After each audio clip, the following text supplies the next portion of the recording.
The last event I had a strange request. And I didn't have the cards at the time, so I basically said no. And that was a father, they had signed up, and maybe this is, I know you guys are going to be like, oh my gosh. Father had signed up his daughter, and they left because I was busy, came back a few hours later to get a reading.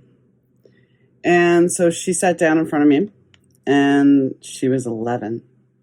And so I had this issue of, because the decks I was working with, it's kind of when the Lover's card comes up in the Gilded Tarot, how do you explain that to an 11-year-old? Because, I mean, they're in the throes of passion, for the lack of a better way to put it. So I explained to them that I would not be offering a reading because she was so young. But that got me to thinking, it's like, if she's interested, because I look at my own childhood, my mom used to take me to get her cards read, and I would sit at the bottom of the teacup in New Orleans and go, gosh, I would look at those cards. Those are interesting. I would like to do this. And, my mom never let me. So kudos to the parent who wanted their child to get a reading, but bad on me because I didn't do it. But I just didn't feel comfortable, which then led me to doing a deep dive. And I had this deck at home, the Good Tarot. But I wanted to find out if there was a better deck for kids. And Theresa Reed has created a deck, Tarot for Kids. So I went ahead and ordered it. And yes, if I can open it, we're going to take a look at it. But I'm going to pause and I'll be right back.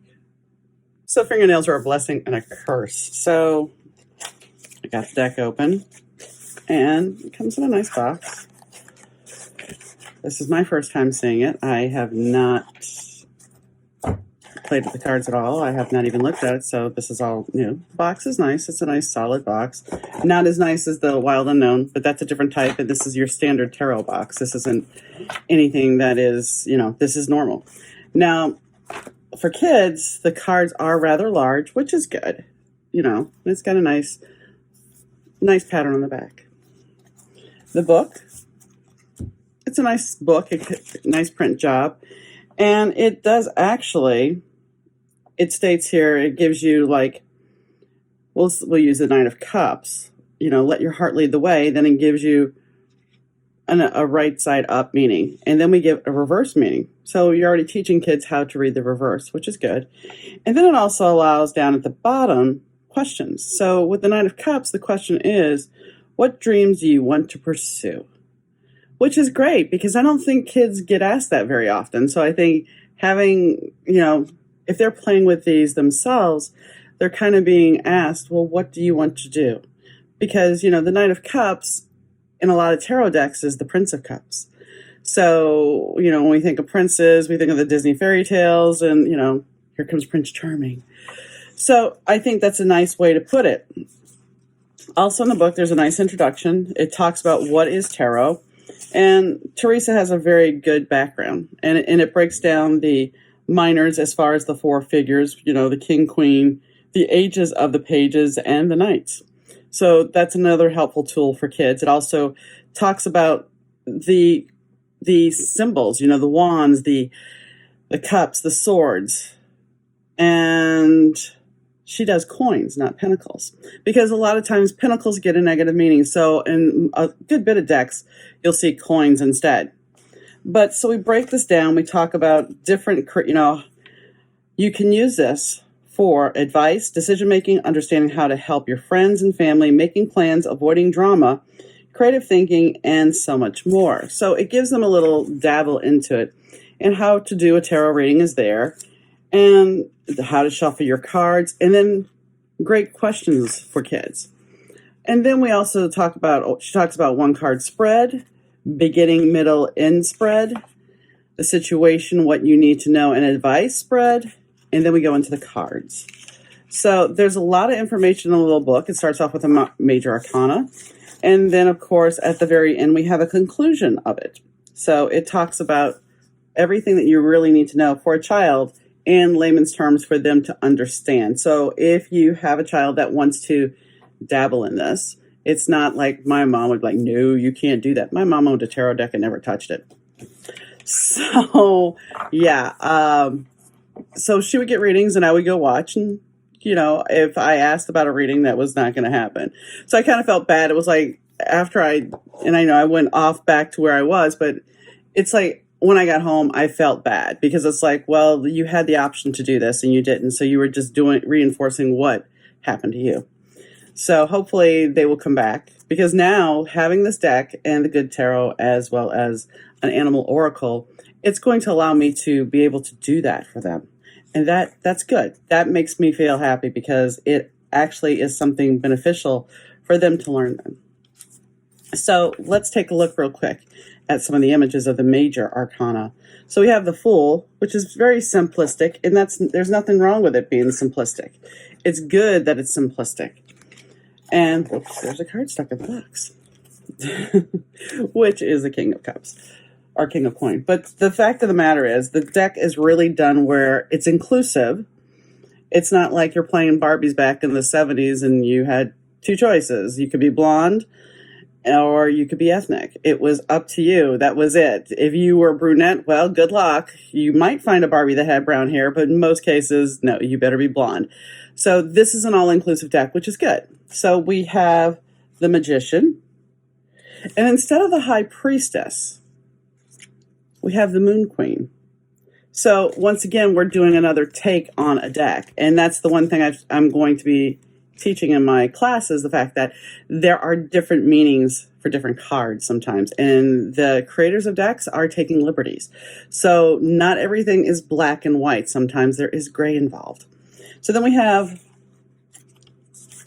the Empress and the Emperor. And the Hierophant, interestingly enough, is now the Rules. And the Lovers, and see, this is exactly what I was talking about. The Lovers in this deck is a lot easier as a reader to read for a child and go, okay, it's best friends. So that's a much easier place to come from instead of the lovers who are sitting there looking like they're in ecstasy to a child. So then we have the Chariot. We have Strength. The Hermit still remains. Now the Wheel of Fortune is just the wheel. And justice is justice. However, another change. The Hangman has now become Patience. And the Tower is change. In a way, even as an adult, for some people that are a little queasy about tarot, this is also a great deck to read for somebody that the Tower or the Devil or Death just gets to them. So it's offering something different. And change, actually, I'm sorry, change is actually the Death card. And it's funny because that is my card. So as far as my birth card. So for me to screw that up is kind of funny. But change is about transformation. It's about, and that's sometimes when you see the Death card, that is what you're going to see. You will see change. You're not going to see, or transformation. You're not going to see death because people will not want that there. And then we have Balance instead of Temperance. Now the devil becomes the bully. And when you think about it, it's perfect. It's a perfect way to say it. Now, this one's a little scary, and it's the one I screwed up on. It's the Tower. So the Tower is the Tower still, but you can still kind of explain it. While it looks a little scary, there's a fire, and the crown's falling. You can still explain that this is changes, and that maybe the bully is no longer in charge. So, just a thought. Then we have the Star, the Moon, the Sun, Judgment, and then the World. So the cards are very simplistic, and I like that feature. I do. I think it bodes very well. And the wands, they're very similar drawn. Everything is very, very simple, and that's kind of where we need to be. The Two of Cups, we have inclusion there. The Three of Cups, we have three little girls dancing. So I think that the deck lends itself very well. Now, swords, it's always an interesting one. So let's take a look at The Eight of Swords, well, it's typical. You're bound and tied. The Nine of Swords is kind of typical. But I give kudos to the Ten of Swords because normally the Ten of Swords is about being in your back, and you can't see that here. So that's helpful. That's very helpful. It's very easy to talk about, and you're not dealing with something that seems so harsh. And then we have the coins. So everything really honestly feels like it's a very simplistic deck. And, well, let's see what it's like to shuffle it. Now, it's much bigger than most decks. And so for me, there's no way a kid can shuffle this. They would have to do one. I'm not even sure they can do the hand thing because they are big. So that's my one downside, because children have small hands. However, kids tend to be they do go with bigger print books. They do go with bigger items. Sometimes the Old Maid deck. I don't even know if people play Old Maid anymore or Go Fish. The deck is kind of a little bit larger in some cases because smaller kids need those bigger items. I can shuffle it, as you can hear. And so some readers will be able to do what they normally do with the cards. And that's what we wanted to look at. We wanted to see the shuffle. And the card stock is fine. It's a solid card stock. It's not going to be something that's very flimsy and it's going to bend a lot. So it's a good card stock. Overall, I would say this deck is very good. I think it's going to be good for having to read kids. And I think it's a good tool for kids to learn how to read if they choose to do so. Because honestly, let's really take a step back and go, kids are intuitive as crazy. But we don't always let them embrace their intuition, because sometimes it breaks the rules. So if you let them embrace their intuition, it might help guide them and they might be able to figure things out a little bit clearer. And this is a great tool to do that. So I hope you liked the review, and I'll catch you next time, guys. Bye.